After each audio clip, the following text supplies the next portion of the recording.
Hello दोस्तों, कैसे हैं सब? मेरा नाम है हिमांशु और मैं स्वागत करता हूं आप सबका आपके अपने चैनल कॉमिक वर्ल्ड पर। तो चलिए दोस्तों, शुरू करते हैं राज कॉमिक्स में डोगा का कॉमिक विशेषांक खून का खतरा का तीसरा और अंतिम भाग। अभी डोगा ने अपनी बात खत्म ही की थी कि काल पहेलिया पर जैसे दौरा पड़ गया। काल पहेलिया डोगा के मांस पर झपटा। थप, अरे रे, था। काल पहेलिया, तेरी इतनी जरूरत कि तू तू मेरे मांस पर हाथ रखे। ले चख मजा। आह! डोगा, ये क्या करता है? तूने मुझे क्यों मारा? मैं तो चौथे कुल्लू के लिए पहेली हल कर रहा था। तूने मेरा मांस नोचने की कोशिश की है। मैं तो ये देख रहा था कि तूने विग पहनी है या नहीं।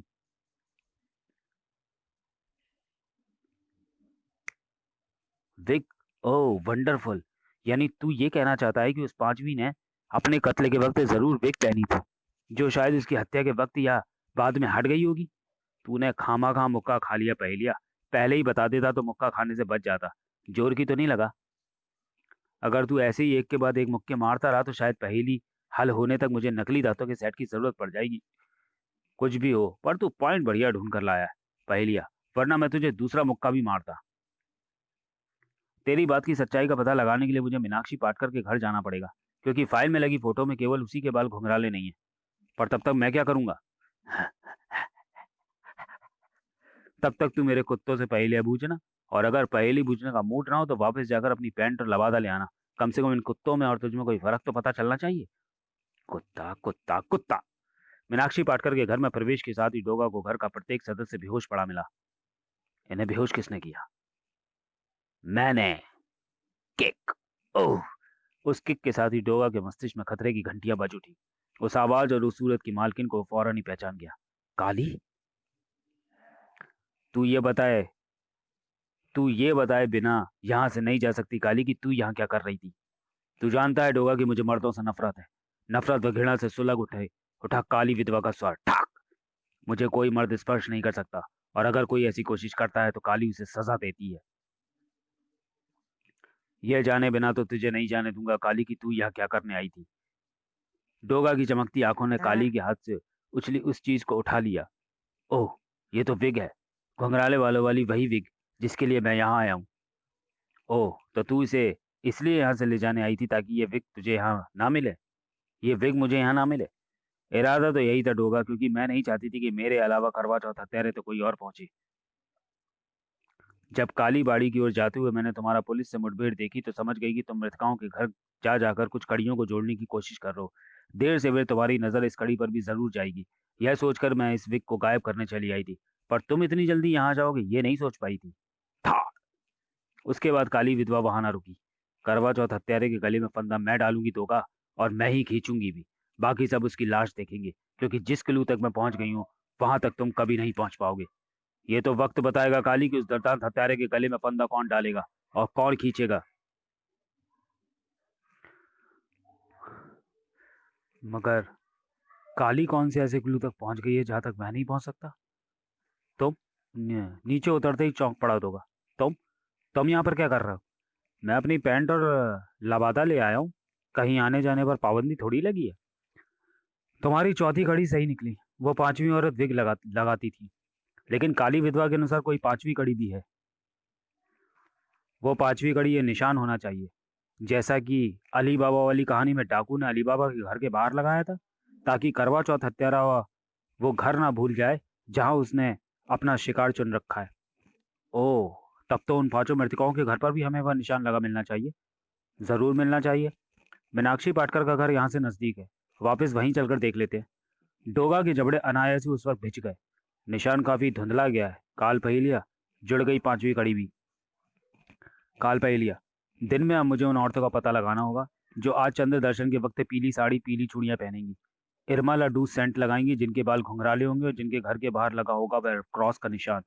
मगर तू ये सब कैसे करेगा? पूजा के वक्त जो शाम 4 और 5 बजे के बीच मंदिरों में होती हैं, तब औरतें जो श्रृंगार व वस्त्र पहनती है वही चंद्र दर्शन के वक्त भी पहनती हैं।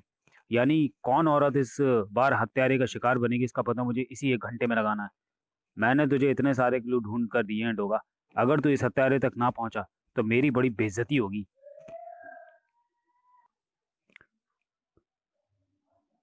पहेलिया, आज की रात डोगा करेगा करवा चौथ हत्यारे का शरीर छलनी। पहेलिया, तूने मेरी इतनी मदद की है, तू जा। इस बार मैं तुझे छोड़ता हूँ। अलसी और बुल्ली, आओ मेरे साथ। ढूंढते थे जिसे गली गली, वो छुरी बगल में मिली। सुबह होने में भी देर थी। उठो। हड़बड़ा और बौखलाकर उठ बैठी मैडम तलवार। तुम डोगा? हाँ, मैं। ये केस तुम मेरे जरिए हल करना चाहती थी। सबसे पहले तुमने ये अफवाह उड़ाई कि मैं करवा चौथ हत्यारे को पकड़ूंगा। हाँ, ये सच है। तुम ही ने उस वक्त सड़क पर तेल गिरवा कर मुझे उस जगह तक नहीं पहुंचने दिया जहां पुलिस घात लगाए बैठी थी। क्योंकि अगर मैं पुलिस के हत्थे चढ़ जाता तो मेरे जरिए हत्यारे तक पहुंचने का तुम्हारा प्लान चौपट हो जाता। बोलो, सच है? हाँ, सच है। तब तुम ही ने वहां पर स्मोक बम फेंक कर मुझे वहां से निकलने में मदद की। बोलो, सच है? हाँ, सच है डोगा। यह केस तुम्हें मिला हुआ है। इस केस में मेरी मदद करके सबसे ज्यादा फायदा तुम्हें ही होने वाला है। इस केस में मेरी मदद करके सबसे ज्यादा फायदा तुम्हें ही होने वाला है। यानी हत्यारा पकड़ा जा सकता है। इसलिए तुम यहाँ बेखौफ चले आए? हाँ। दरअसल अब मुझे तुम्हारी मदद की जरूरत है। सहसा ही डोगा क्या उठा।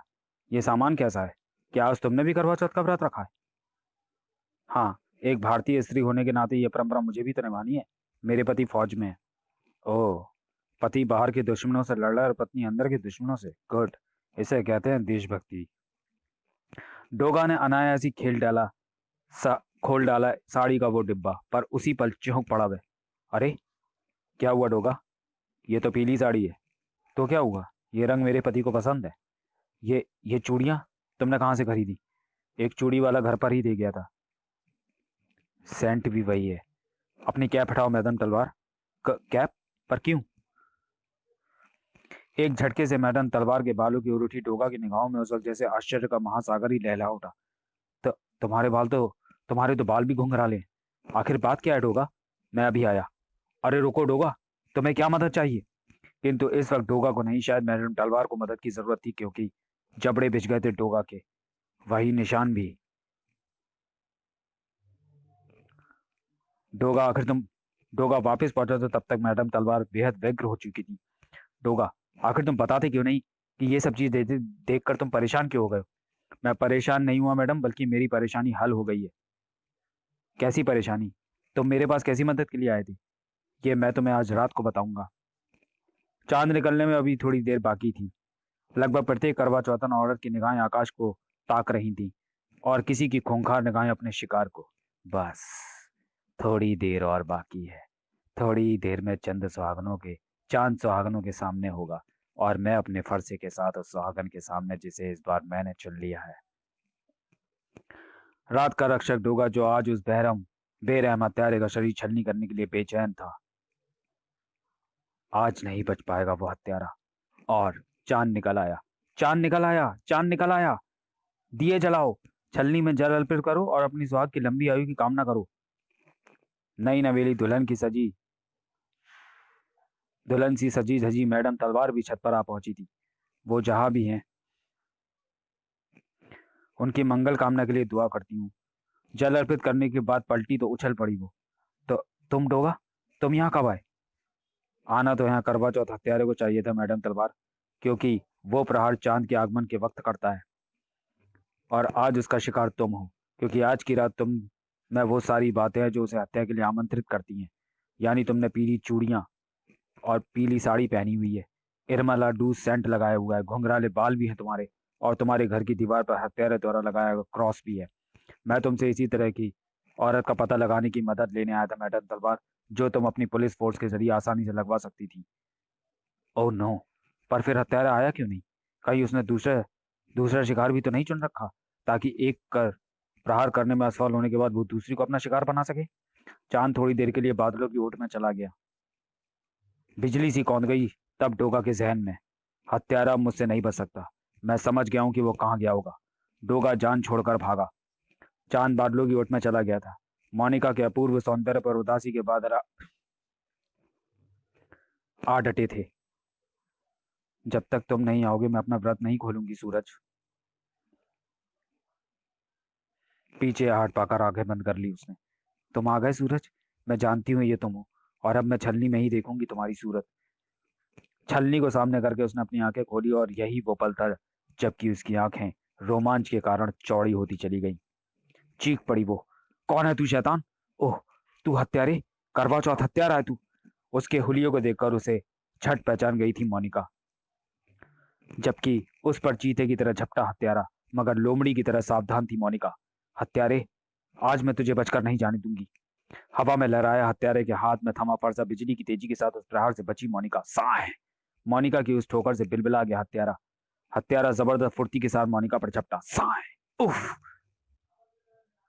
उस झटके से खुद को ना संभाल पाई वो, और करवा चौथ हत्यारे की आंखों में खून उतर आया। साफ साफ देख रही थी वो। इस बार हत्यारा फरसे का प्रहार उसके हाथों पर करके अपनी व्यवस्था दिखाने जा रहा था, लेकिन फरसा नीचे ना आ पाया। आज इस फरसे के खून की प्यास बुझाने के लिए गर्दनें बदल गई हत्यारे। भड़क उठा था काली का जुनून। उसके पत्थर हो चुके हृदय में से फूट रहा था मर्दों की नफरत का ज्वालामुखी। वह क्लू क्रॉस ही था जो अचानक मेरे हाथ लग गया था। उसी क्रॉस की मदद से मैं यहाँ पहुंची हूँ, क्योंकि मोनिका के घर के आगे भी क्रॉस बना है। काली नाम का वो लावा हवा में उछला और था। काल आज जिसके जिस सिर पर मंडराएगी काली का आज इसके सिर पर मंडराएगा काली का खतरा। काली के जिगरे की चिंगारियां हत्यारे को झुलसा देने के लिए अनार की तरह फट पड़ी थी। भाग! मगर काली का दुर्भाग्य कि हत्यारे के हाथ लग गया उसका फरसा, और भाग! तू कितनी भी कोशिशें कर ले हत्यारे, मगर आज तू काली के हाथों से जिंदा नहीं बचेगा। मौत के मुंह में लटकी थी मोनिका भी। उफ!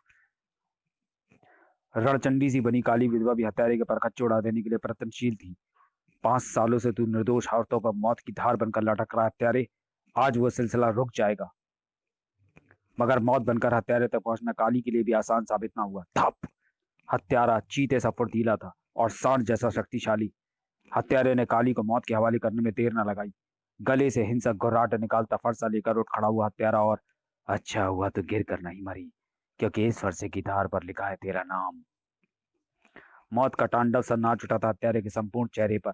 मौत उसके रूप में साफ दिखने लगी थी मोनिका को, मगर आज दुर्भाग्य कदम कदम पर हत्यारे का ही साथ दे रहा था। कड़ाक! च्यूं! ठहर जा हत्यारे! बड़ी फुर्ती से पलटा था हत्यारा, मगर इसी पल जैसे एक हथौड़े ने उसके जबड़े पर सुन्नटा की स्टैंप लगा दी। ता! ओह! डोगा बाज की तरह उसके नकाब पर झपटा, और तुझे खत्म करने से पहले तेरी सूरत जरूर देखूंगा हत्यारे, जिस तक पहुंचने के लिए मुझे न जाने कहां कहां भटकना पड़ा। उसकी सूरत देखकर चौंका नहीं था डोगा, बल्कि जबड़े भींचकर ऐसे मुस्कुरा पड़ा मानो उसे वहां इसी सूरत के होने की गारंटी हो चुकी थी। तूने खूब बेवकूफ बनाया काल पहेलिया। अब समझ में आया मुझे शक्ति कपूर वाले उस डायलॉग का मतलब। जिस हत्यारे को पूरी मुंबई की पुलिस और खुद मैं ढूंढ रहा था, वो तो मेरी बगल में ही मौजूद था। तूने मुझे कैसे पहचाना डोगा? उस वक्त तक नहीं पहचाना था जब तूने मेरे सामने ही मैडम तलवार के घर पर क्रॉस का निशान बनाया। पर जब मैं अंदर जाकर उससे मिला और उसके पास पीली साड़ी, पीली चूड़ियां और इरमा लड्डूस देखा, और उसके बाल भी घुंघराले थे, तो मुझे समझते देर न लगे कि वह हत्यारा तू ही हो सकता है, और तू मैडम तलवार को ही मारने आने वाला है। तूने एक बार कहा भी था कि हत्यारे के कद तेरे जितना है। तेरे पास से पीली चूड़ियों के टुकड़े भी मैंने बरामद किए थे। पर जब तू मैडम को खत्म करने नहीं पहुंचा, तो मैं समझ गया कि एक बार तू फिर मुझे धोखा देने में कामयाब हो गया। दरअसल तेरा निशाना मैडम तलवार नहीं, कोई और थी। इसके लिए मैंने अपने दिमाग पर जोर डाला। मोनिका को भी पीली साड़ी और पीली चूड़ियां पसंद थी, और मार्केट में उसके हाथ में एक बिग बज इरमा लाडूस परफ्यूम का डिब्बा भी था। और फिर मेरे जासूस कुत्तों अलसी और बुली ने तेरी गंध सूंघते हुए मुझे यहाँ तक पहुंचा दिया। फटाक!